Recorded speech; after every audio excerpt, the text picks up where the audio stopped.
านผู้ฟังกำลังให้เกียรติรับฟังสถานีวิทยุเจียงใหม่มหานคร FM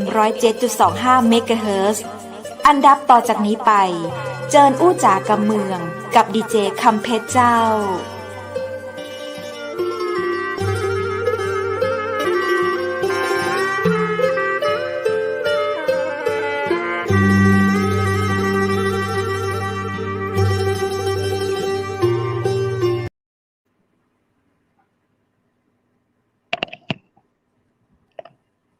สวัสดีคุณผู้ชมเจ้าสวัสดีคุณผู้ชมที่ฮักและก็เติงหานะเจ้ายินดีต้อนรับเข้าสู่รายการอู้จากกำเมืองต่างจังใหม่มหานครแพร่ภาพออกอากาศจากวังสิงคำอำเภอเมืองจังหวัดเชียงใหม่วันนี้เฮาปีกะปะการเจ้นเกยนะเจ้าในวันพฤหัสบดีที่วันนี้วันที่9เดือนกันยายน2564เพิ่นว่ากันว่าวันนี้วันที่9เดือน9ก็จะทำให้ก้าวหน้าก้าวไปได้เจอกับสิ่งที่ดีงามนะเจ้าคนไทยเฮาจะนับถือเลข9แล้วก็จะมีความสำคัญในเรื่องของเลข9นี้น่าขนาดเลยนะเจ้าเนาะเล่ากันไปนี่ก็ต้องใช้เวลาเป็นชั่วโมงบุญนะ จะอ่านเดี๋ยวจะได้เจอกับเรื่องราวดีๆเนาะวันนี้แน่นอนเจ้านอกจากข้าเจ้าดีเจคำเพชรและดีเจวูดมาปะกับคุณผู้ชมแล้วนะเจ้าเฮาก็มีแขกรับเชิญมาตัวยนะเจ้าแขกรับเชิญของเฮาวันนี้เดินทางไกลเนอะเป็นดาวใต้เจ้าดาวใต้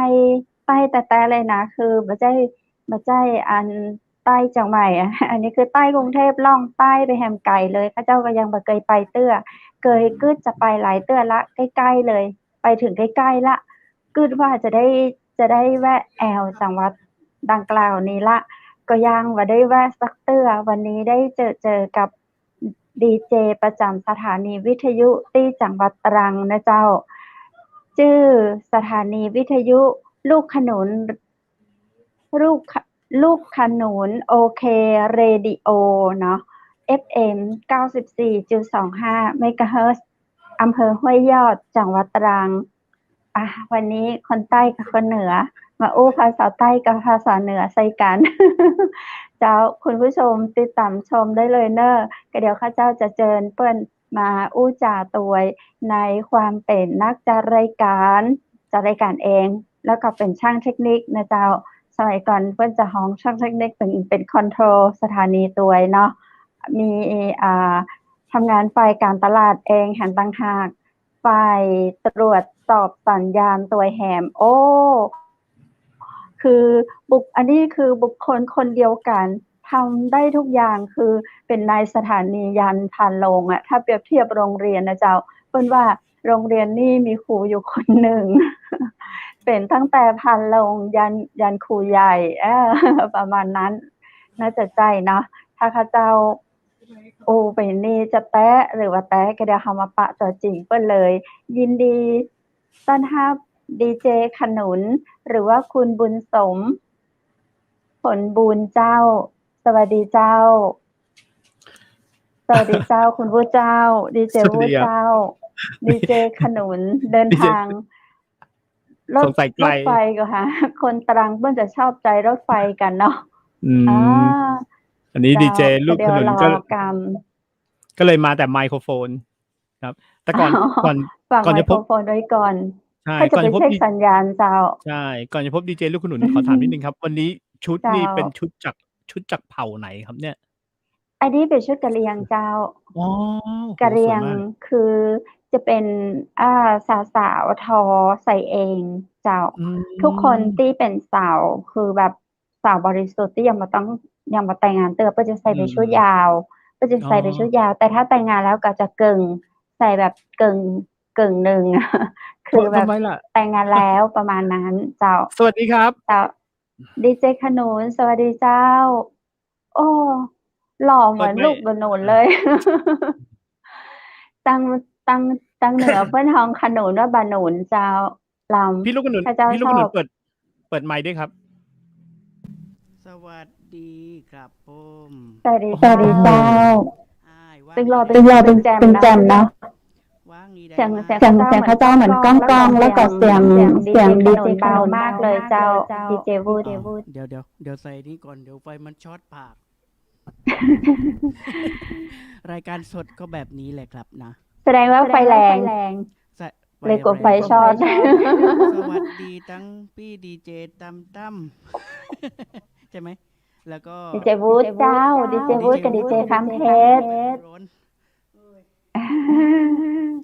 ดีเจตั้มไปอันยื่นเรื่องที่ปปชวันนี้ ได้ยินแล้วยังครับ ได้ยินแล้วเจ้าเสียงนุ่มนวลขนาดเลย เพิ่ม power เอา power ตั้งในตัวออกหน่อยก็ได้เจ้าจะหวานเกินข้าเจ้าละ ลดไอแล้วนะเจ้า เสียงม่วนเจ้าเสียงม่วนถ้าเสียงใกล้ไมค์จะแซมขึ้นจะนัก ส เจ้า วัสดีออกอากาศได้ยังครั เวลาออกแล้วเจ้าเวลาดีเจจะรายการนี่ดีเจลองเทสให้ข้าเจ้าเพื่อคุณผู้ชมได้ชมแล้วเจ้าเวลาดีเจขนุนจัดรายการ สำเนียงไหนสำเนียงกลางหรือสำเนียงใต้ เอาใต้เจ้า ใต้นะใต้เชียงใหม่นิดนึงได้ไหม เจ้า เอาก็อนุญาต ใต้เชียงใหม่กับลำปาง ไปยังทุกคนก่อนนะ เจ้า 10 นิ้วน้อยๆครับ สวัสดีไปยังขออนุญาตเปลี่ยนกีย์เป็นภาษาใต้แล้วกันเหนื่อยเพิ่งหอบเพิ่งเสร็จ สวัสดีครับคุณผู้ฟังมิตรรักนักเพลงตีเคารพรักทุกท่านครับ สมาชิกครอบครัวตังโอเกเรดิโอ FM 94.25 เมกะเฮิรตซ์วิทยุสนับสนุนเศรษฐกิจชุมชนกลืนตะมะและวัฒนธรรมเพื่อสร้างสรรค์สังคม แล้วก็สวัสดีมายัง FC ของมหานครเชียงใหม่เดี๋ยวรอบหลายจอปิดจะเมื่อเลยเชียงใหม่มหานครดำเนินรายการโดยดีเจคำเป็ดอาไทยคนแกงดูแกงมากเลยออกปากมาเนี่ยเดี๋ยวต้องแปลกันใหญ่เลยนะเนี่ย เจ้า ออกปากมาในรายการนี้ครับไม้กาตัว ถึงปกติแล้วเนี่ยไปออกงานก็เขาจะออกปากนะครับ ครับ ทางใต้เนี่ยเขาจะออกปากเป็นส่วนใหญ่นะ เจ้า มีใส่กระเป๋ามาเล็กน้อยใส่ซองมาให้ เจ้า ใส่ซองมาให้จัก100ยังปะอยู่จัก ได้การ94.25 น่าจงจานมากเลย สมัยนี้ต้องขอเป็นเลขบัญชี ก็เดี๋ยวแถมเพิ่มเวลาต้องเลขบัญชีเจ้า เติมเงินก็ได้ พร้อมเพลย์พร้อมเบอร์โทรทั้งพร้อมเพลย์พร้อมกันเลยพร้อมหมดดีเจพี่ลูกขนุนครับเสียงมันยังแบบหวีดกลับไปกลับมาอยู่ ผิดแล้ว แต่พระเจ้ากับมันก้องกับเจ้า เมื่อกี้เนี่ยทางนี้นะครับทดสอบอุปกรณ์อยู่ประมาณ3 ชั่วโมงแล้ว ครับ แต่พอดีว่าถ้าต่อตรงมาจากคอมหรือว่าจะกับมือถือเนี่ยมันมือถือผมรุ่นอะไรไม่รู้เนี่ยเทลนี่แหละครับเมื่อก่อนเคยใช้ตัวแปลงก็พัง เตลถ้าคนเหนือเตลนี่แปลว่าเดินนะเจ้าพอใช้ไม่แพงอะไรนะเตลถ้ากำเหนือเจ้าเตลนี่แปลว่าเดินเจ้าเตลไปเดินไปนี่ก็ว่าค่าสนับสนุนไหมเนี่ยเตลแปลว่าอะไร แต่ตอนนี้น่าจะดีขึ้นนะครับตอนนี้เริ่มติดแล้วก็เริ่มที่จะฟังในหูตัวเองนั่นแหละเอาความมั่นใจตัวเองฟังก็หูยังดีก็ว่าต่อไปพี่ลูกขนุนขึ้นวิทยุของพี่ลูกขนุนเนี่ยได้ยินครอบคลุมจังหวัดไหนบ้างครับครอบคลุมเนี่ยนะครับ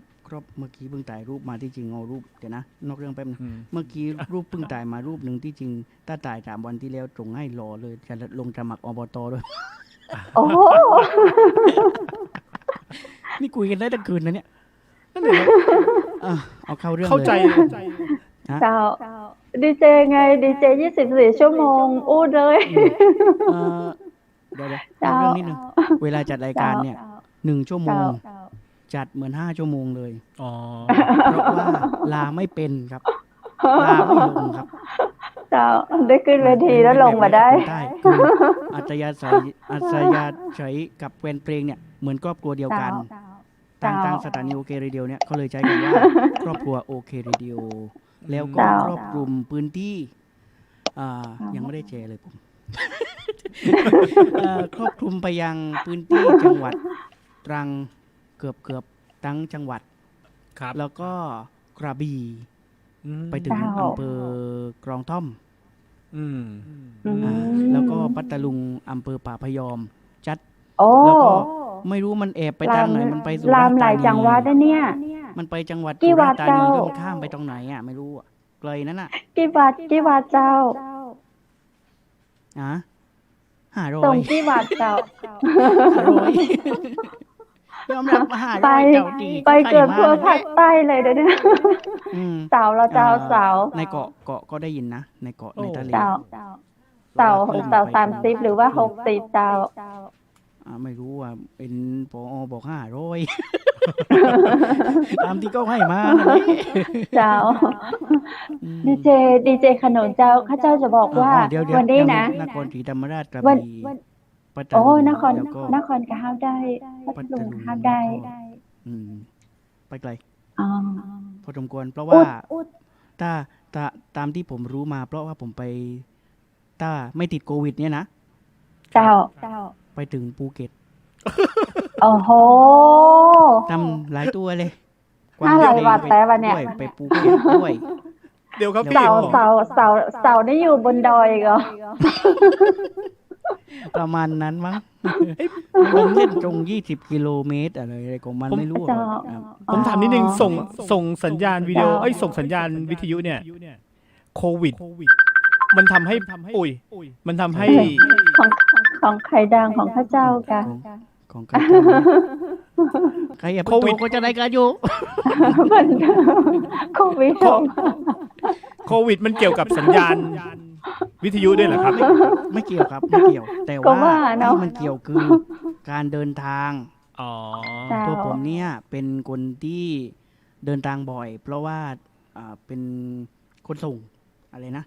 ตอนนี้จากขนส่งสินค้าไม่ว่าจะเป็นสินค้าตัวไหนก็ตามเนี่ยต้องผ่านมือผมตลอด อืม เจ้า เพราะว่ามัน อืม เป็นมันแต่ละพื้นที่นะครับนะครับ เจ้า มีลูกค้าเยอะ แล้วก็ อืม ถ้านับเป็นร้านค้าเนี่ยประมาณ50 ร้าน โอ้โห อัพบวก เจ้า โอ้โหขยายสถานี เป็นทุกอย่างในสถานี นั่นเลยครับ ผอให้ท่านไป เป็นเป็นนักจัดรายการเป็นช่างเทค ไม่ นิ เป็ คน ไม่เป็นผอ เป็ ไม่ น เป็นผอเป็นลูกน้องครับเป็นลูกน้องครับเป็นลูกน้องครับ เจ้า เดี๋ยว อู้ ท่า วันนี้อู้ ท่าน สบาย อ่า เพราะว่าเขาอยู่ในช่วงของอู้ไปเรื่อย อู้ไปเรื่อยอ่ะ ไป เจ้า เรื่อย อู้ไปเรื่อยอะไรแหล่งไปเรื่อยอู้ไปเรื่อย ไป ๆเจ้า เรื่อยแบบมีจ้าระ ช่วง สาระ อู้ไปเรื่อย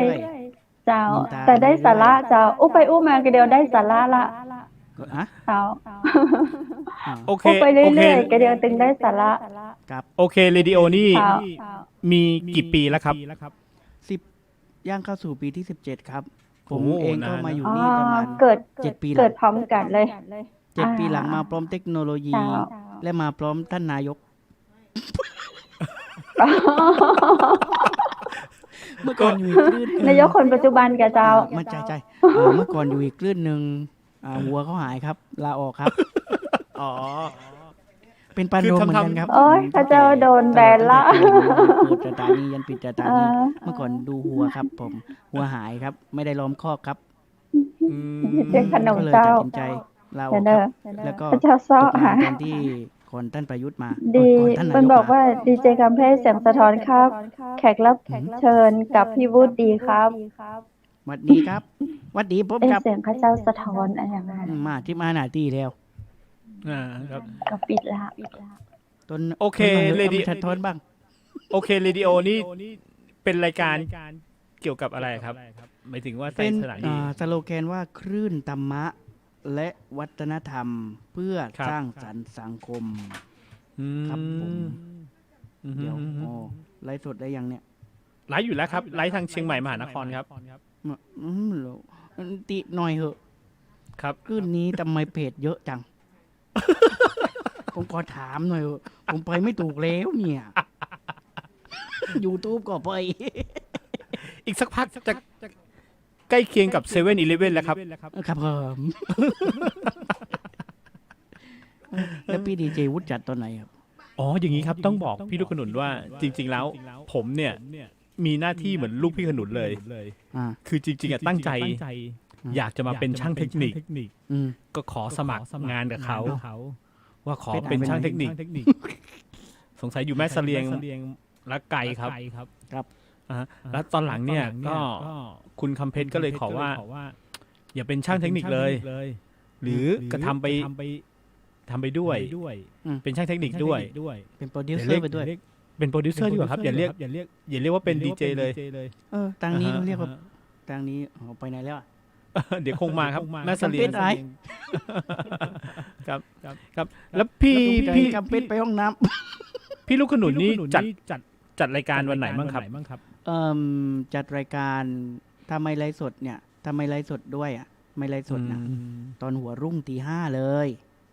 พี่น้องก็กรีดยางครับนินตาไปเรื่อยครับผมรายการนินตาไปเรื่อย อ๋อชื่อรายการเลยนะครับ รายการเพลงเติมฝัน เนี่ยพี่ลูกขนุนช่วยบอกหน่อยว่า ว่า เสน่ห์ของวิทยุชุมชนเนี่ยที่มันเข้าถึงกับผู้ฟังอะครับผมเนี่ย อืม มันมีเสน่ห์ยังไงครับ ซึ่งแตกต่างจากไลฟ์สดแน่นอน ใช่ใช่ ครับ อันนี้มันเป็นเสน่ห์มานานแล้วครับผมเสน่ห์ของบทเพลงเรื่องของท้องทุ่งนะมะอยู่คู่กับชุมชน ถ้าผม ครับ พูดในของขึ้น มีคนสั่งบอกว่าอย่าพูดมาก แต่ก็ต้องพูดบ้างระบายตัวเองบ้าง แต่ว่าตอนนี้คือออกอากาศทาง Facebook ส่วนตัวไม่ได้แชร์หรือยังไม่ได้แชร์เลยค่อยแชร์ทีหลังเอา คนดูไปประมาณเยอะแล้วครับอาจจะถึงกสทชแล้วด้วย เท้าความไปตอนที่เท้าความไปตอนที่ยังเล็กยังเด็กอยู่นะ ครับ โดยเฉพาะจังหวัดตรังเนี่ยขออนุญาตเอ่ยชื่อ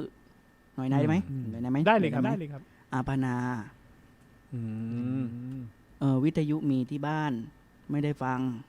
เย็นๆแอบไปฟังข้างบ้านเพื่อน ทำไมถึงไม่ได้ฟังล่ะครับ พ่อก็เปิดแกฟังเพลงครับ อ๋อ พ่อแกฟังเพลงเย็นๆกับแม่ ครับ ไอเราก็ชอบฟังอยู่ เพราะว่าพ่อชอบเปิดเพลงให้ฟัง ครับ แล้วก็วิทยุเนี่ยไปฟังพอ6 โมงเย็นเนี่ยเมื่อก่อนเป็น6 โมงเย็นทางตรัง อืม ปนาจะมา ก็ไปฟัง อืม แอบขอเพลงบ้าง ครับ มันก็เลยติดใจ แล้วก็เป็นสิ่งที่ทำให้เกิดเสน่ห์แล้วก็ตัวเองเนี่ยก่อนที่จะมาเป็นนักจัดรายการ2 คืนแล้ว ก็ แล้วก็ตัวเองเนี่ย มาแล้วเคยฝึกเล่น ไปไหนมาจ๊ะ ที่แล้ว ได้กินน้ำเจ้าอ้าย เคยฝึกเล่นนะเอาประเภทที่ว่าไม่มีไมค์สู้เมื่อก่อนเนี้ยไม่มีงบประมาณซื้อไมค์เพราะมันแพง ก็เลยมีเครื่องเสียงอยู่อันหนึงของพ่อลองครับเปิดเพลงตัดต่ออะไรนะตัดต่อเทปม้วนเทปเอามาเล่นใช่ไหมมันก็ โอ้ เปิดไป เก่ง ได้ เก่งเก่ง แล้วก็ประเภทที่ว่าเอาลำโพงเนี่ยมาทำไม ไม่ได้ว่าทำไมนะ เหมือนเพลงเลย เอาคำเพชร เอา มา ลำโพงมาทำไม เอาไมค์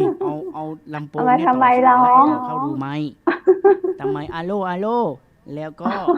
อีกอย่างหนึ่งเสน่ห์ที่อยู่ถามว่าเป็นเสน่ห์ใช่ไหมเมื่อกี้ ครับ ใช่ครับ เสน่ห์อยู่ตรงนี้ไงชาวสวนยางได้ฟัง ผมเป็นคนที่ตื่นขึ้นมาหัวรุ่งประมาณตี 4ไม่มีอะไรทำตอนเด็กๆก่อนไปโรงเรียน ครับ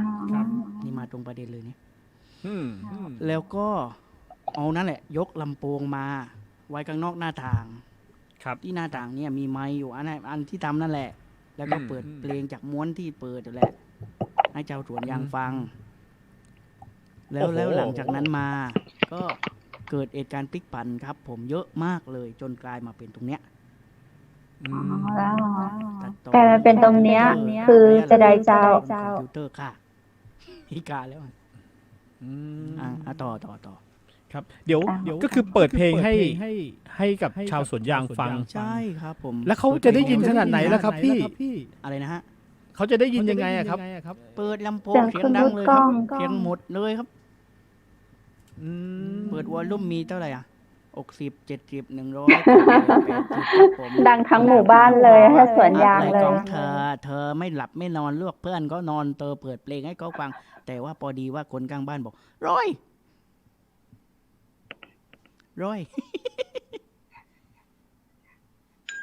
แต่ว่าอย่าง เข้าใจ ไร ไม่ร้อยอ่ะคำเพชร เจ้า กวางเข้าใจไม่ร้อยอ่ะ ร้อยคือร้อยบาทคืออลังวานมา อ อีก ร่ ก็ อย เจ้า ไม่ใช่อร่อยบ้าง ไม่ใช่ ห เหรอ รือว่าหน้า อ๋ ฟั อ งมันก็สำเนียงใต้เนี่ยมันแปลได้เยอะ เจ้า ถ้าคนเหนือนี่ลำแต่ แต่ถ้ามา ม่วน แบบ ขนาด ถ้า เนี่ย มาแบบนี้นะ ม่ ร้ ว อน ย ข นา นาด ชูก็เตรียมตัววิ่งไงครับ เจ้า อ๋อ นี่วันหลังมาภาษาใต้วันละคำบ้างก็ได้นะ เจ้า ตรงใจต้องมาอีกรอบเลยเนี่ย ดีเจขนุน เปลี่ ที่ ยนภาษาไหม ที่สถานีของดีเจขนุนนี่เปิด24 ชั่วโมงก็เจ้า 20 หรือ ครับ เปิด20 ตี 4 ครับ ก็ เปิดตี ตั้ง 4แล้วปิดกี่โมง อันนี้ เจ้า นะเขาเรียกว่าเปิดตามมาตรฐาน 20ตั้งแต่ตี 5 ป่ะตี 5 ถึง อ่ะ ประ เปิ มา ด ณ ตี 5 5 ทุ่ แล้ว มแต่ว่า 5 ทุ่มก็ปิดก็เจ้า ตี 4 ถึงเที่ยงคืน โดยเฉพาะวันเสาร์อาทิตย์ ตอนอยู่เมื่อกี้ยังคาอยู่ที่ดีเจวุฒิถามว่ารายการอะไรที่จะพ้นไปเรื่องอื่นแล้ว แล้วก็วนกลับมา เนี่ยพอจำได้ก็กลับมาตรงใจตรองชั่วโมงได้ไหมเนี่ย อู้ไปเตอร์พูดเรื่ ไม่จ อบ ย แน่วันนี้ไม่จบแน่ เจ้าเขามี รายการตอน EP ตี 2 5 ต่อ ตี 5 ถึงตี 6 ครับผมทุกวัน อันนั้นไม่ไลฟ์สดนะ ไม่ไลฟ์สดทางเฟซแต่ว่าวันเสาร์อาทิตย์ก็ยังไลฟ์สดไม่เห็นหน้า แต่ว่าหลังจากนี้ไปคงจะไม่ต้องอายใครแล้วทั้งประเทศเอ็นหมดแล้ว ใช่ครับ อันนี้ เพราะ เน็ต ว่าไม่ ที่ เค เรา ยโผ จะ ล่ บอก หน้า ให้ แบบ ดี นี้ต้องใส่แว่นตาสีดำครับ ผม อืม เป็นเอกลักษณ์ครับ แต่ว่าตอนนี้ ครับ หาแว่นตาไม่เจอแล้วหาย อืม วันเสาร์อาทิตย์3 ทุ่มครับถึง3 ทุ่มถึง5 ทุ่มรายการเพลงรักสุขภาพ ช่วงนี้แหละดีเจกำเพชรน่าจะชอบแน่เลย มีทุกอย่างเรื่องสุขภาพโดยเฉพาะโคแม็กที่สนับสนุนอยู่ตอนนี้แน่โคแม็กขายดีมากเลยที่ตรังอ่ะ มาที่ผมนี่แหละถามว่าดีเจกานุนบอกให้มาซื้อโคแม็กกาแฟเพื่อสุขภาพของครอบครัว อืมแหม ชัด วัน เจ นี้ นไหม ดีเจคำเพชรจากแม่เสลียงเนี่ย น่าจะอยู่ไกล สัญญาณ สัญญาณ วิ่ง แล้วจัดที่เดียวกันไหมอ่ะ อ๋อไม่ครับ ผมอยู่กรุงเทพครับพี่ นั่นเหรอ ใช่ครับ แต่พี่ แสดงว่า พี่ลูกขนุนพูดใต้มาเนี่ย ผมฟังได้ทุกคำนะ ผมมีคนชมมาหลายคนแล้วไม่รู้เขาชมหรือเขาด่า ว่า เป็นคนใต้ที่ใช้ภาษากรุงเทพ อืม เล่งตายเปื่อนเกาใจ ครับ คือช้า อืม ๆเล่งตายเปื่อนฝั่งออก อืม เล่งตายเปื่อนเปลไม่อยาก ครับ ใจไหม อืมพี่ มั่น ลูกขนุนครับ ครับ 17 ปีที่ผ่านมา พี่ได้เห็นความเปลี่ยนแปลงของวิทยุชุมชนยังไงบ้างครับ วิทยุชุมชน ความเปลี่ยนแปลง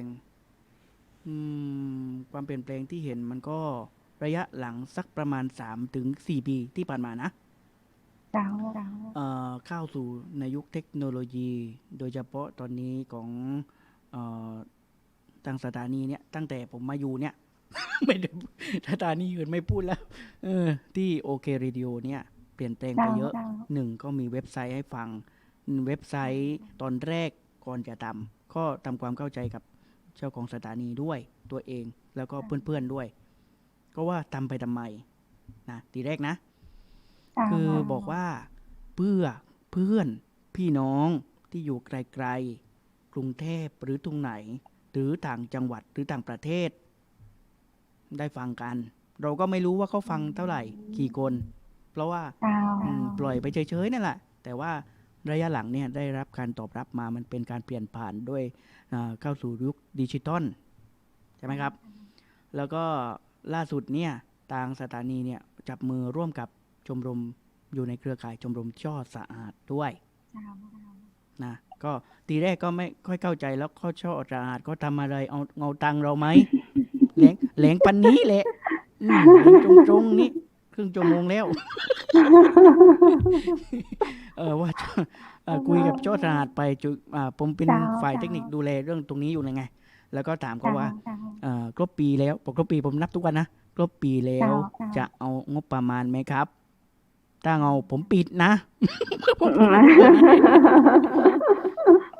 ก็เจ๊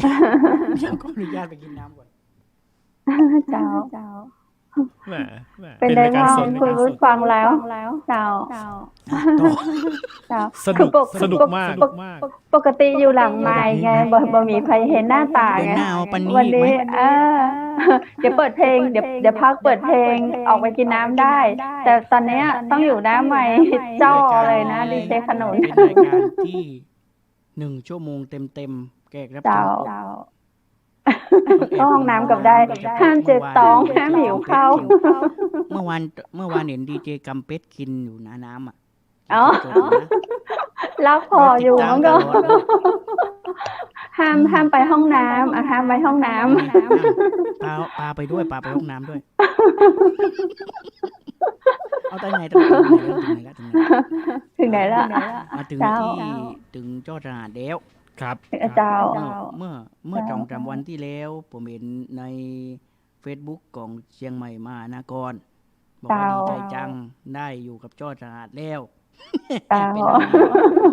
นไลฟ์แบบลิงก์ตั้งแต่เปิดสถานียันปิดสถานีเลย เจ้า โดยที่ไม่ต้องเสียค่าอะไรทั้งเม็ดทั้งเป็นทั้งเปย์บอร์ดแก๊สก็ไม่ต้องจ่ายค่าอินเทอร์เน็ตจ่ายเอง แม่เจ้า แล้วก็ทางสถานีโอเคเรดิโอเนี่ย เจ้า เหมือนทางนั้นไหมไม่รู้ทางนี้ใช้3BB ครับโฆษณาสักหน่อย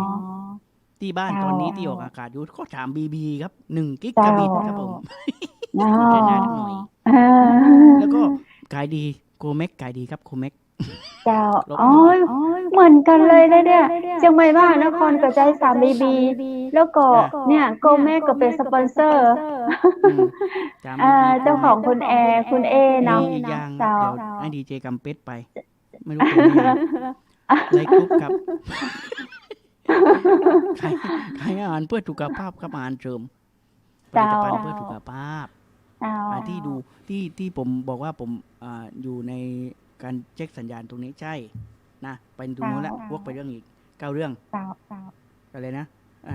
เรื่องของเรื่องวันนี้ชื่อเรื่องว่าอะไรนะ อู้ไปเรื่อย อู้ไปเรื่อยอู้ไปเรื่อยอู้ไปเตอร์อู้ไปเดี๋ยวสาระกลับมา ใช่พูดไปสาระก็มาทันที เจ้า แล้วโอกาสหน้าเชิญมาอีกไหมเนี่ยยังไม่จบเลยนะ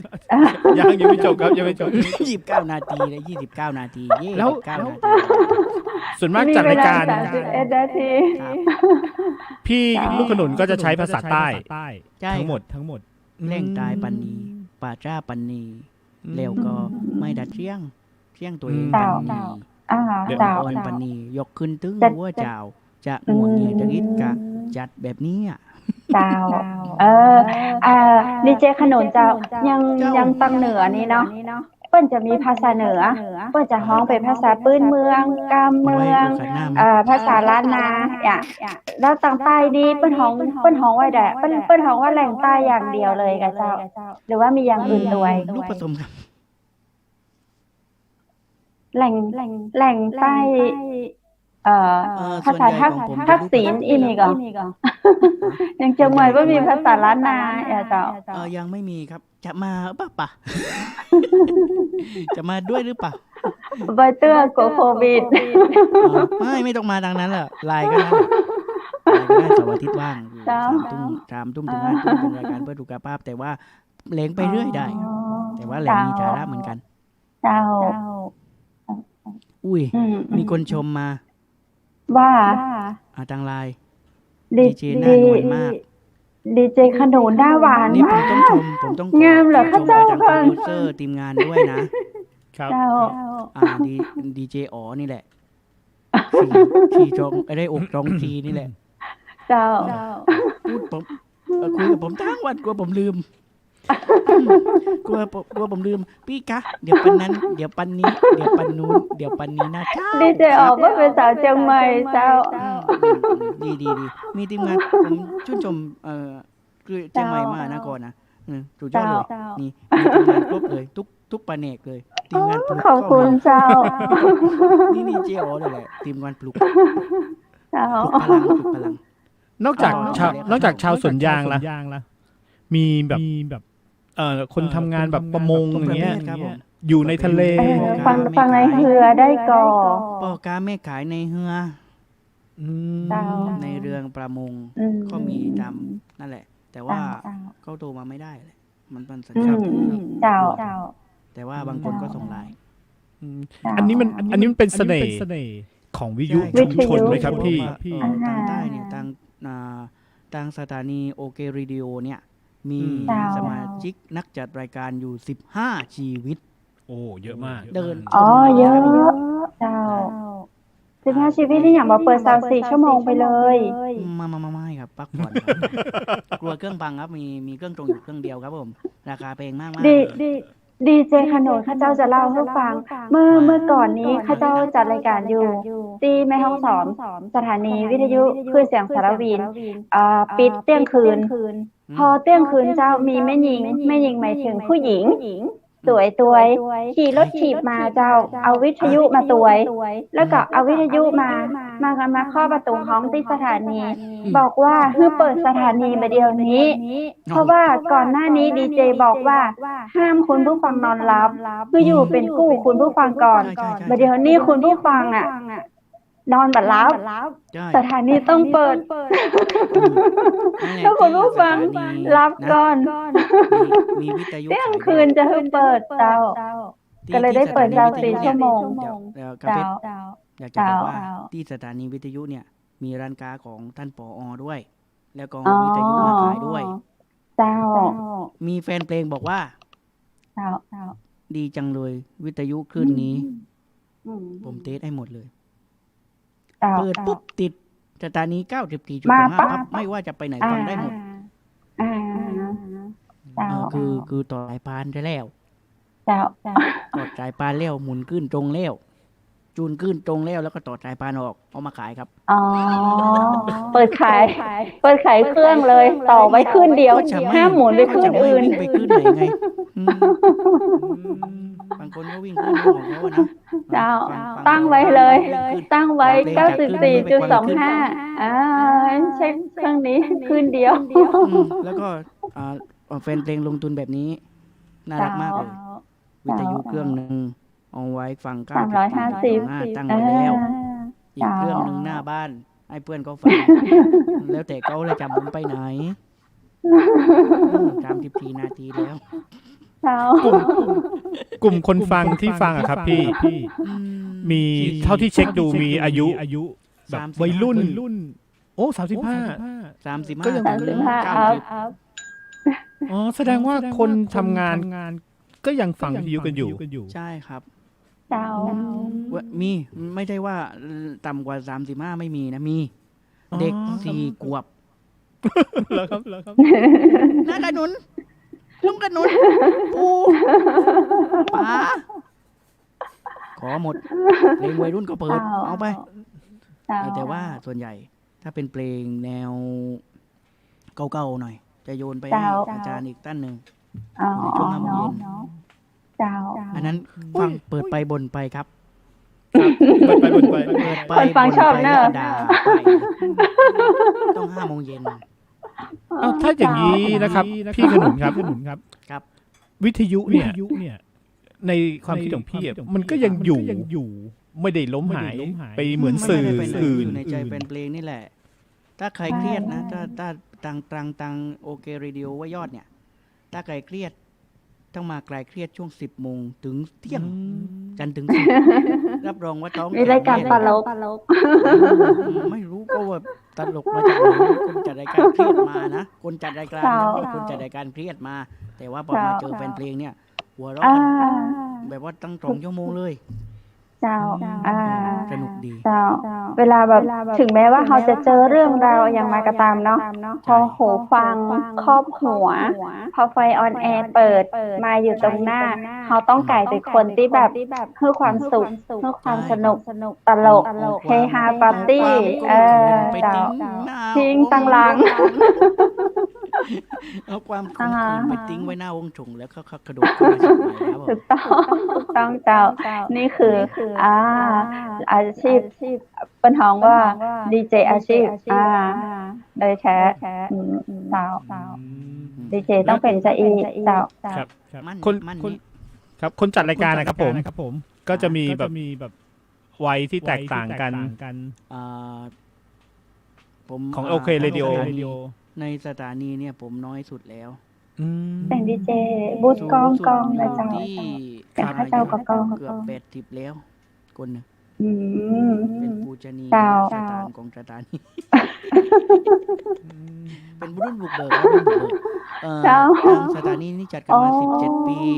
รุ่นบุกเบิกมีอยู่ประมาณ6ชีวิตครับ เจ้า ไม่ไปไหนเลย เจ้า วิ่งข้ามช็อตก็มี เ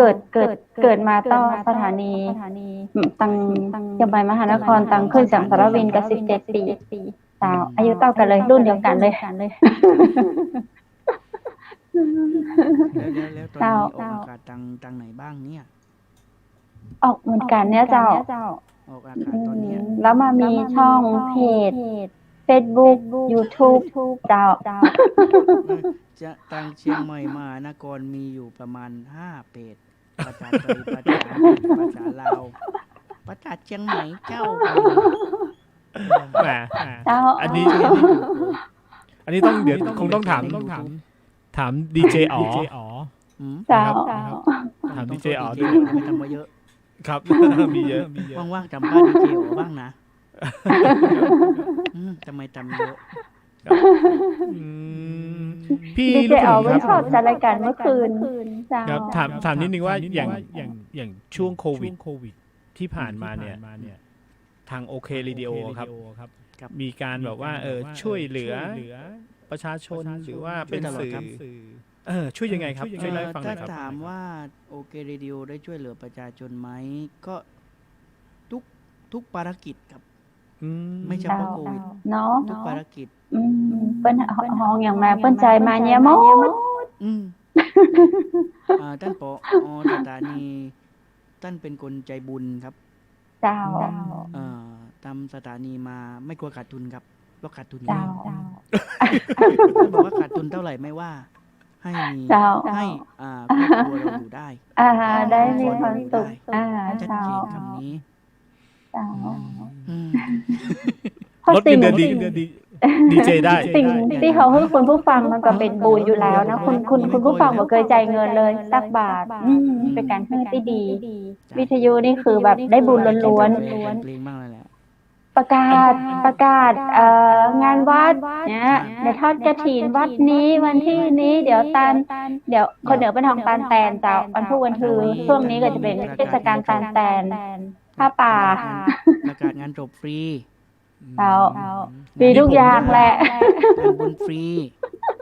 นี่ในฐานะที่ งาน พี่ขนุนเนี่ย งาน อยู่ที่ตรัง ก็มีแต่ว่าไม่เอา ก็ ผ ไม่ มนึก เพราะว่าเขากลัว เว จ่าย ลา ตังค์ เจ้า ผมนึก เปิ้ลเฮอก็ทำบุญคืนเจ้า เรื่องทำบุญไม่มีปัญหา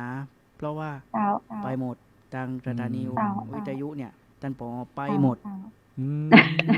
ใครบอกงานจบใครมา เจ้า ไป หลีกก็ไปซองก็ไป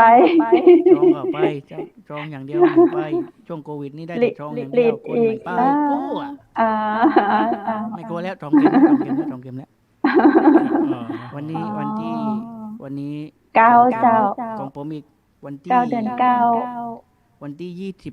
22ย้ายจาก21 อ๋อ ขีดแล้วนะเดี๋ยวจะได้ไปเชียงใหม่แล้ว 5 เข็มเจ้า5 เข็มมาเชียงใหม่ ยอดที่โนความ อ๋อเจ้า จริงๆอ่ะ ถึง อยากไปตรังมากกว่า อยากไปตรังมากกว่าไปเที่ยวเขายอด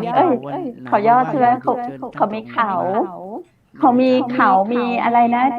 ที่เป็นที่สักการะบนดอยอ่ะ อืม แถวห้วยยอด อ๋อรู้ ข จัก นม เวย ขนมไหว้พระจันทร์ก็อร่อยอ่ะขนมปอเปี๊ยะอะไรนะขนมเปี๊ยะ อ่า ไส้เปี๊ยะจะอร่อยมาก มีเจ้าโจครับเจ้าโจครับอร่อย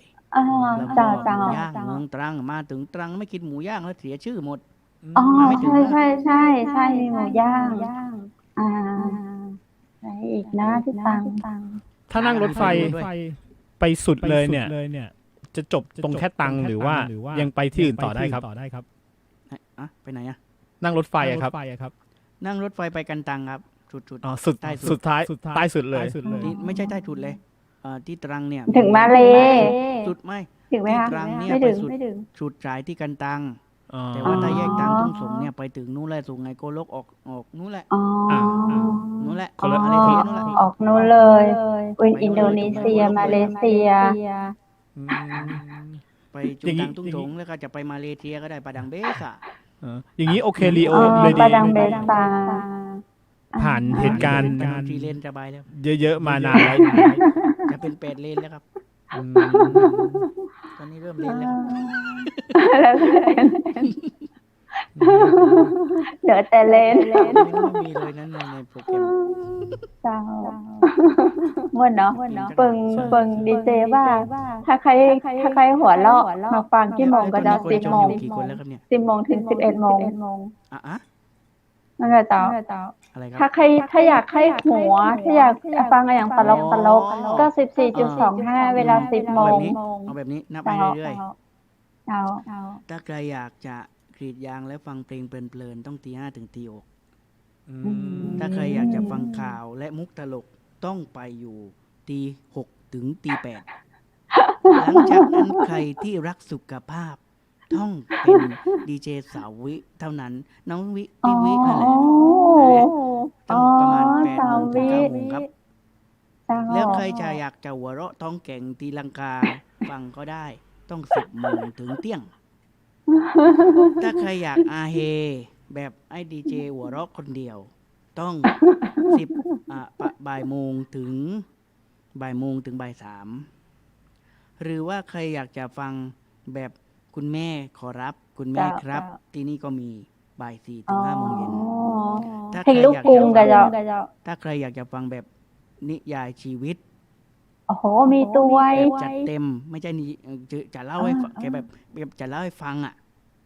อ๋อ ทุกเรื่อง นี่ยายชีวิตจริง สาระก็ต้องอาจารย์ยิ่งวยอด ชื่นชม ถ้าใครรู้เดี๋ยวขออนุญาตไม่ได้นอกประเด็นอะไร แต่ว่าถ้าเป็น เจ้า ภาษาใต้บอกว่าสาวแก่แม่ไม้แม่ยายแม่ย่าฟังได้ เจ้า ท่อง เจ้า อาจารย์ถึงสุขแปะตี อ๋อ จองตุ้มถึง ประมาณอีใดก่อน นั่นแหละ อย่างใดก็ไม่ ประมาณ มี ว่าช่วงนั้นจะมีการโฟนอินเข้ารายการ ซอกกู้ เป็นรายการซอกกู้คือกันเอง พ่อแก่แม่ไม้แม่อะไรนะเขาเรียกแม่เกลียมเคยได้ยินไหมเคยได้ยินไหมครับ แม่เกลียม แปลว่าอย่างเจ้า แม่เกลียมแม่ไม้อะไรที่ก็กำลังได้ที่ ก็ต้องรายการประมาณนี้จันทร์ถึงศุกร์แล้วก็เสาร์อาทิตย์เนี่ยจะเป็นอีกแบบหนึ่ง อ๋อ เสาร์อาทิตย์เนี่ยจะ เจ้า ตั้งแต่ตี 4 ถึงตี 6 ผมนี่แหละ อืม เรื่อยๆเรื่อยๆอ่ะ เจ้าห้องเปิ้นตื่นเนาะ ระบบเวลาระบบเสียจะอยู่ตรงนั้นหมดเลยนะไม่ เจ้า เสียคอมเปิดไม่ติดอะไรนะคอมไม่เสียคอมเปิดไม่ติด อ๋อ ไม่สะดุด จะเหมือนแบบ จะอยู่ตรงนั้นหม ไป ดเลยจะทำ ไป การแก้ เท ไข ส ในรายการ ก่อน เหมือนเมื่อกี้นั่นแหละเหมือนเมื่อกี้นั่นแหละก่อนเข้ารายการนี่แหละอะไรไม่รู้ผมนี่แหละ อะไร แล้วก็ ต้องดี เช้า เจ ๆฟัง ขน ข่าว ม เหมือนเดิม เจ้า ฟังข่าวมุกตลกกับลุงไก่ เจ้า แล้วก็วันเสาร์อาทิตย์วันเสาร์สาระเรื่องของสุขภาพกับอจม อ๋อ แล้วก็10 ลิงก์อสม 10 โมงถึง เที่ยงวันเสาร์เนี่ย อืม จะเป็นรายการ เจ้าเจ้า สาระทั่วไปการเมืองอะไรพวกเนี้ยปรับมาปะปนกัน อืม แต่ว่าไม่ใช่เป็นการเมืองแบบ เจ้า เหี้ยวๆนะเป็น อ่า การ เจ้า มี เจ้า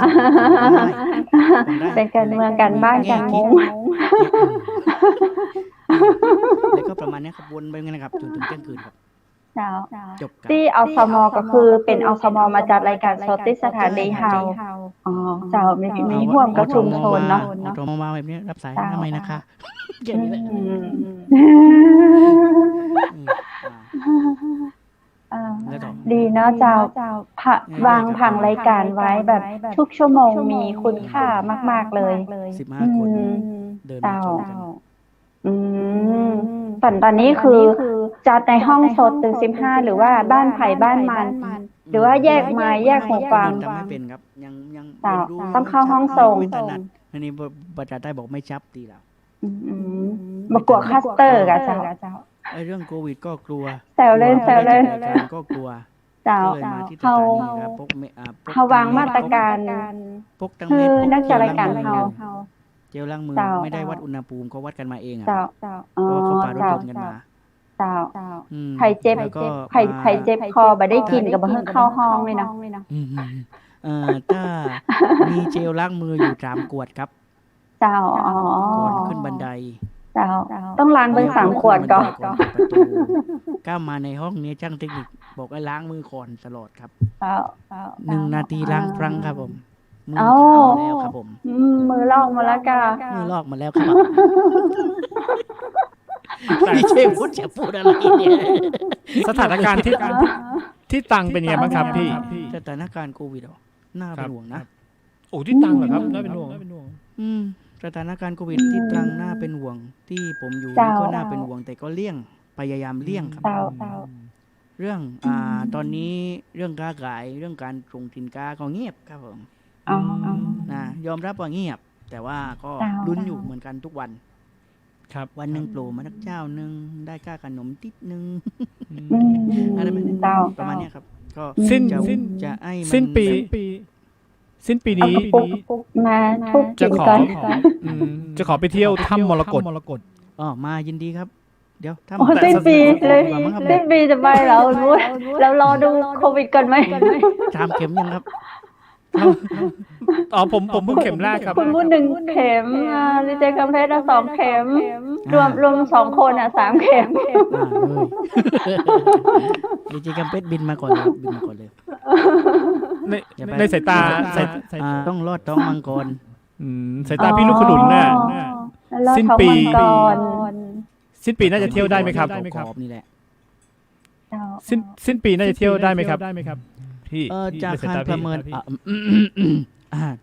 จากการประเมินเนี่ยผมคิดว่าสิ้นปีนี้อยู่ที่ 70%นะครับนะถ้าว่าถ้าสิ้นปีนี้ฉีดวัคซีนกันเกือบหมดประเทศเนี่ย ผมก็คิดว่าน่าจะเที่ยวได้ แต่อีกแล้วคำเพชรไปไหม ไปเที่ยวหนองคายไหมเที่ยวหนองคายไหมไปรอได้เล มี ย อย่างเจ้า โปรแกรมตัวครับของสถานีโอเคเรดิโอเป็นประจำทุกปีจะลอง ไปยังไง 17 ปีโอเคเรดิโอปีนี้ เราจะไปเที่ยวอ่า ล่องแม่น้ำโขงครับผม อ๋อ น่าสนใจอะดีเจวูด ครับ ไม่รู้เหนือถึ อ๋ ง อ ไหมตั้งแต่หนองคายกันมาถึงไหนไม่รู้นะครับนะ หลายจังหวัดครับ อ๋อ ไปเรียบก็บอกว่าเรียบ ให้ แม่ ไป น้ำโข ให้ ง ไป มีอยู่จุดหนึ่งที่เอามือเนี่ยไปรา จุ่ม น้ำได้เลย จริงนะ เคยไปไหม เป็นสิริมงคล ประ เนาะ มาณวันที่ เจ้า ถ้าว่าโควิดไม่พ้นถ้าว่าโควิดหาย อ่า ไปแล้ว เจ้า ประมาณวันที่ เจ้า 2 ถึง 14นี่แหละ2 ถึง เจ้า 14ประมาณอาทิตย์หนึ่ง อืม นับไม่ถูกยังคาดคะเนอะไรไม่ได้ เพราะว่า เจ้า ยังไม่จบเรื่องโควิด เราก็ยังไม่เที่ยว แต่ว่าตอนนี้ทางสถานีโอเคเร พระ ดิโอ เจ้าจะรอติดตาม ใช่ เจ้า เดี๋ยวจะได้เฮลๆกันใน Facebook ตลอด เวลาเจ้าให้ทอดสดเลย รอบนี้ผมไปด้วยไม่ได้แต่ตดแต่ว่าเป็นพยากรณ์อากาศครับ เจ้า เป็นพ เอา ยาก ขอ รณ์อากาศประ เอา จำ ของ ทีม ฟ้า ครับ ช่วย เรื่องเทคโนโลยี เนอะ ต้องไป เจ้า ผมปล่อยครับผม ขนาด จริง เวลามีตัวเนี่ย ถ้า ครับ สมัยช่วงไหนที่ผมไม่ไปเนี่ยตรังผมอยู่ตรังนะ อืม แต่ผม เจ้า บอกว่า ตรัง ทางที่เขาไปเนี่ย มีอุณหภูมิเท่าไหร่ฝนจะตกตอนไหน บอกได้หมดเขาบอกได้หมด เจ้า จริง อ๋อ ถ้าตอนนี้นั่งดูว่าบ้านอ่ากำเพชรฝ เจ้า นตกไหมดูได้ครับดูได้เอาดูไหมดูให้เอาไหม เจ้าเอาตกก่อน เชียงใหม่อำเภอ อำเภอเมืองเชียงใหม่ จะคุยอะไรกันเนี่ย เข้าไปดูใน Google ไม่ใช่ มีแอปพลิเคชันเดี๋ยวส่งไปให้เพื่อนชวนทั่วเลยเชียงใหม่ทั้งจังหวัดไหมหรือว่าอำเภออะไร เชียงใหม่อะประเทศไทยอะ ไม่ใช่เชียงใหม่เอาแล้วอยู่อำเภออะไร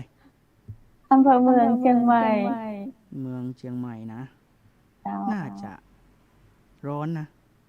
อ๋อตำบลบางสิงค อ๋อ ำแต่ตอนนี้หนาวนะเจ้าเปิ้ลแอร์ ไปเชียงใหม่แป๊บนึง เจ้า ผมเข้าใจแล้วว่าทำไมคนฟังอ่ะ หัวรุ่งๆเนี่ยคือจะเป็น ถึงหลง เรียกว่าพยากรณ์อากาศนะครับ อ๋อ ก็จะตั้งใจฟังพยากรณ์อากาศกันตอนหัวรุ่นตอนตีห้า ไม่มีอะไรครับสาระไม่มี คือคาดคะเนเองได้เลย แสดงว่าคือมียานวิเศษนะ ไม่ใช่ย่าน เขียนมา แอปพลิเคชันไงเดี๋ยวๆที่ อ๋อ นี่ไงนี่ตอนนี้ตอนที่15นะ อ๋อ เจ้า ฝนตก เจ้า ด้วย คาดว่าจะมี ตกหัว ฝ รุ่ น งด้วย ตกหรือว่าอากาศร้อน เออ ดีเจขนุนเดี๋ยวช่วงสุดท้ายละ เดี๋ยวขอถามก่อนดีเจพูดกันอำเภอห้วยยอดนี่ใจที่มีพระอย่างก็ที่เปิ้นบะจมน้ำอ่ะเปิ้นร้องผ้าอย่างก็ใจอำเภอห้วยยอดก็เจ้า ไม่ใช่ในตัวเมืองตรังครับ อื เมืองตรัง ม วัด ผ้า ประสิทธิชัย เขาไปท้องผ้าอย่างเจ้าที่เปิ้นเดินบนน้ำได้ที่ดังๆอ่ะ อ๋อหลวงปู่ทวด เจ้าหลวงปู่ทวด หลวงปู่แหวน จังหวัดอย่างอ่ะ หลวงปู่ทวดปัตตานีหลวงปู่แหวนจังห อ๋อ วัดตรัง อ๋ออ๋อ ครับผม อืม ตรัง เจ้า จังหวัด เจ้า จังหวัดตรังนี่ทะเลสวย เช่นคุณพูดเจ้า ทะเลสวยหาดทรายเยอะ หาดทรายเยอะ ช่วงนี้อาจ นอกจาก จะหนาว ที่เที่ยวที่เป็นทะเลอันดามันแล้วเนี่ยยังมีที่เที่ยวที่แบบ ไม่ใช่ทะเลไหมครับ มีน้ำตก เยอะมาก นับไม่ถูกเลย อื ผมยังไปไม่หมดเลย ถ้ามีน้ำตกเยอะก็แสดงว่ามีภูเขา อืมแต่ที่ผมชอบมากคือสถานีรถไฟ ใช่ สวยมาก เนอะ แต่ตอนนี้กันตังสวย คือพอโต คู่ต้องมาที่สถานีกันตังครับ ใจรักกันนาน เจ้า ๆยืนยาว กันตัง แต่ว่าถ้ายังไงต้องรถต้องมังกรด้วยนะ เจ้าร ถต้องมังกรที่ทำเลเขากรอบ อ๋อครับ อืม แล้วก็ ถ้าผ่านตรงนี้ไปได้ก็ รักกันนาน เจ้า ๆ อ๋อ แต่อย่าลืมแบบโปรแม็กครับผม อ๋อคุณก็ต้องเอาแฟนไปตัวไว้เจ้าดีไปซ่อมแฟนไปตัวไว้ อย่าลืมโกแม็กแล้วกันโกแม็ก โกแม็กถ้ามีแฟนต้องโกแม็ก ครับผม กลัวจะลูกดกสิครับ มันก็อยู่ที่โกแม็กอะครับ อ๋อเนาะ โกแม็กเนี่ยเป็นความ โก สุข แม็ก ของ โก ครอบค แม็ก รัว แล้วเพิ่งเป็นสปอนเซอร์เขาอยู่ มีความสุขครับผม เจ้า นี่ วันนี้ ผม ชั่วโง คุย รายการแล้วเอา ชั่วโมงหนึ่งนะ ยัง ผมมีความรู้สึกเลยว่าทำไมคนถึงแบบผมคิดบรรยากาศว่า ถ้าเป็นผมเป็นอยู่ตรังนะพรุ่งนี้เนี่ยตีสี่ ผมจะลุกขึ้นไปกรีดยาง อืม แล้วฟังโอเคเรดิโอ ใช่ ทันที มีความสุขเนาะ ครับผม ชั่วโมงเดียวไม่พอครับ ดีเจออกบอกแล้วว่าเดี๋ยว EP โซนหน้าได้เจออันดีเจขนุนแฮมจองตั๋วแล้วอ่ะ รีบจังเลย จองตั๋วแล้วขึ้นรถไฟอ่ะ เดี๋ยวเราจะต่อมิกตัวนี้ไว้เหมือนเดิม เจ้า ถ้าว่าทางเชียงใหม่จะมีสปอร์ตภาษาใต้บอกได้ตามให้ได้ครับผม อ๋อดีเจพูดอยากได้อยู่พอดีเลย เดี๋ยวจะส่งไกด์ไปให้ดีเจวุฒิทักมาหลังไมค์แล้วกัน เจ้า เอาช่วงสุดท้ายของรายการแล้วครับ เจ้าช่วงสุดท้ายของรายการเจ้าเจอลาเลยเจ้าตะกี้นี้ต้อนรับเข้าสู่รายการ นะเจิญ ยังคุยกันไม่หมดเลย เจิญดีเจขนุนลาเจอกันวันหน้า เอางั้นเดี๋ยวผมก็ข เชิ อ ญ รำ เจ้า บทจนปิดท้ายก่อนแล้วกัน เจ้า เอ่อ เอาภาษาไหน ขอเป็นภาษาใต้เลยครับ มาแบบใต้กับปิ๊กแบบใต้นะแหล่งใต้ คนอื่นต้องก็คุ้นกับผมนะตั้งพี่ดีเจวุฒิแล้วก็ดีเจกำเป็ดนะเพชรอาไทยคนสวยคนเก่งครับผม แล้วก็ทีมงานเชียงใหม่มหานครทุกคนกับผมที่ให้โอกาสผมลูกขนุนกับทางจังหวัดตรังโอเคเรดิโอที่ได้มารวมรายการในครั้งนี้แบบไม่มีสาระอะไรมากมายคือคุยกันเรื่อยๆแล่งกันเรื่อยๆพูดจาป่าจ้าคำเมืองแล่งตายกับไปกับป้มนะคนละอิดคนละอุยแลกเปลี่ยนความรู้แลกเปลี่ยนประสบการณ์เป็นว่าวันนี้ผมต้องขอบคุณทางเชียงใหม่ด้วยแล้วก็จังหวัดตรังด้วยที่ให้โอกาสมาในครั้งนี้นะต่อไปผมจะไล่รถแบบปณีกันแหละ จะไม่กลัวเคยเลว เพราะว่าไปต่างประเทศเลวแบบนะเป็นเพื่อต้องขอบพระคุณทุกคนทุกท่านแล้วกันครับผม ขอบคุณเจ้า ขอบคุณดีเจขนุนเจ้า จนฝาบ้านเลย นะคะน่าจังเนาะ เจ้าดีเจขนุนเปิ้นอยู่จังหวัดตรังวันนี้มากับแหล่งใต้ล้วนๆเลย คุณผู้ชมเจ้ากับรายการอู้จากับเมืองตังเชียงใหม่มหานครวันนี้แหล่งใต้กันเนาะแหล่งใต้แล้วก็อู้กับเมืองด้วยในช่วงของการอู้เรื่อยๆอู้ไปเรื่อยจนได้สาระเจ้าสาระม่วนๆวันนี้นะเจ้าให้คุณผู้ชมมีความสุขในทุกๆวันพฤหัสคุณผู้ชมจะได้ปากับดีเจ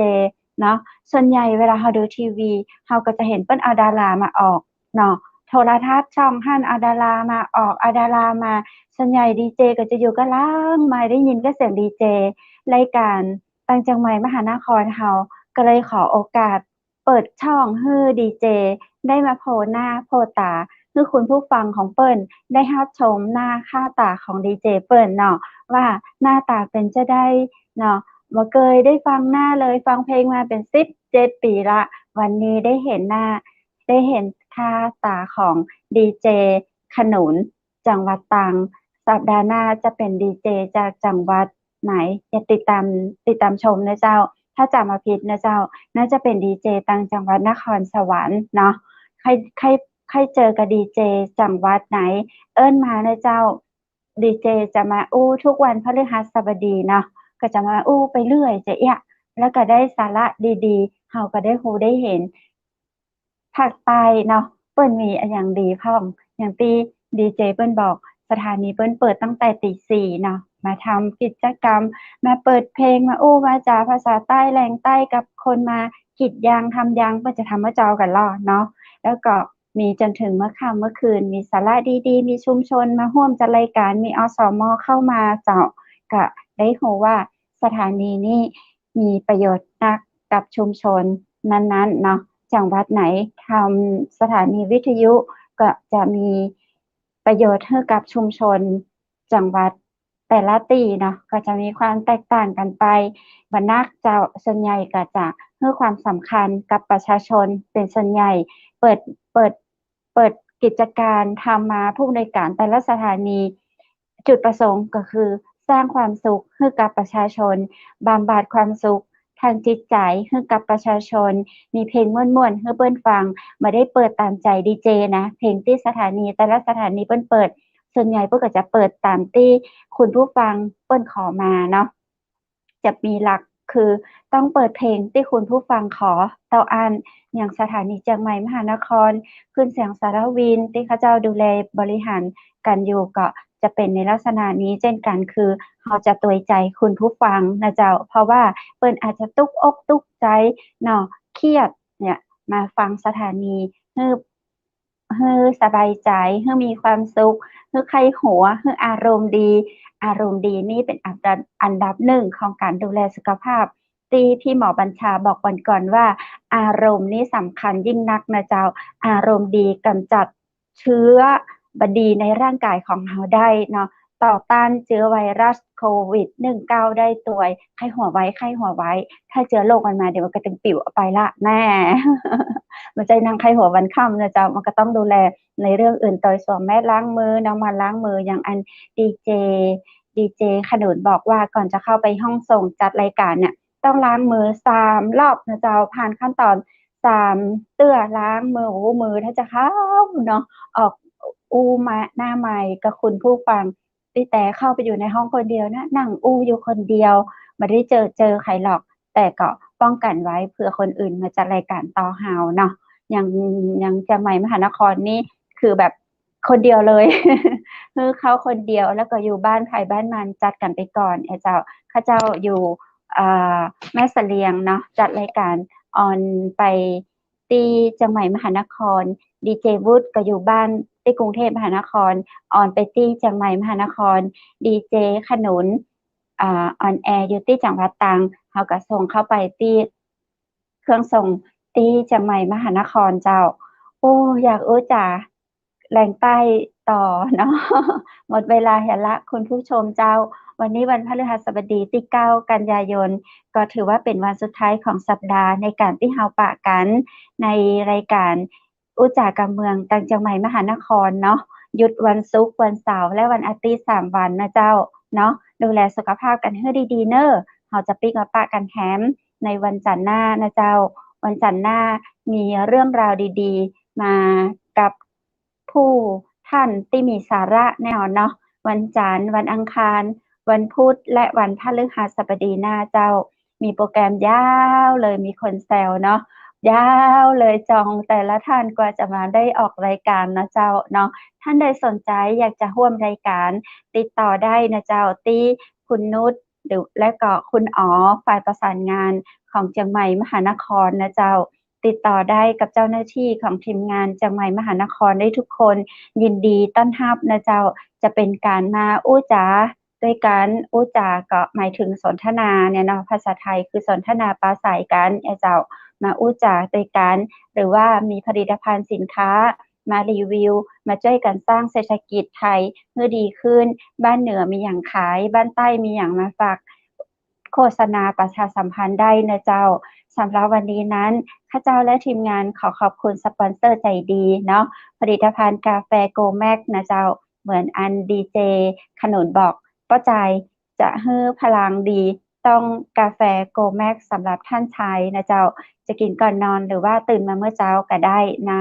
อันเป็นผลิตภัณฑ์สมุนไพรล้วนๆเจ้าเปิ้นบ่ใส่น้ำตาลเปิ้นจะย่าหวานแทนน้ำตาลเนาะแล้วก็ใจถั่วเหลืองแทนครีมเทียมอย่างประมาณเนี้ยเจ้าคุณผู้ชมและขอขอบคุณร้านอาหารครัวปิ่นโตเชียงใหม่บริการส่งปิ่นโตทั่ว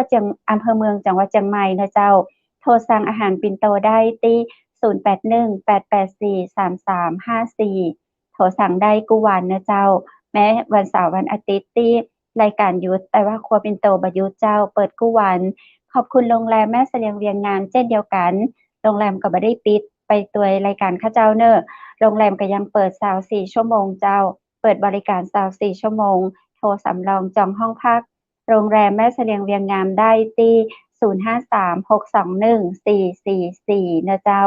0536214444และวันนี้ข้าเจ้าขอขอบคุณชุดพิธีกรหญิงนะเจ้าเป็นชุดกะเหรี่ยงเนาะเป็นชุดกะเหรี่ยงแต่อันนี้ก็มาจากร้าน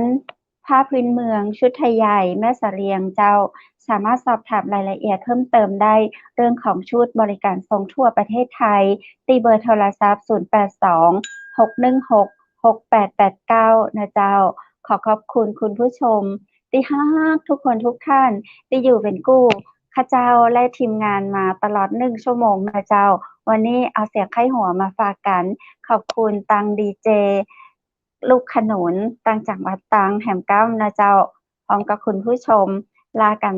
ตรงนี้เนาะ ปีกาปะกันในวันจันทร์หน้าสำหรับวันนี้ขอให้คุณผู้ชมทุกคนทุกท่านโชคดีและมีความสุขนอนรับฝันดีราตรีสวัสดิ์เจ้า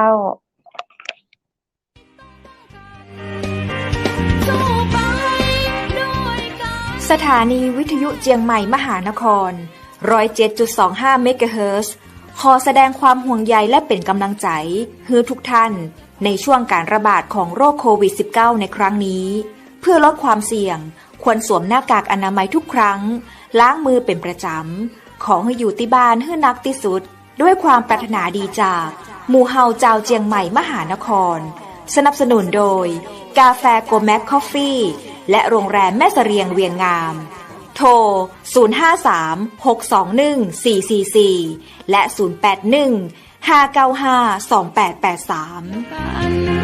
เราจะฝ่าฟัน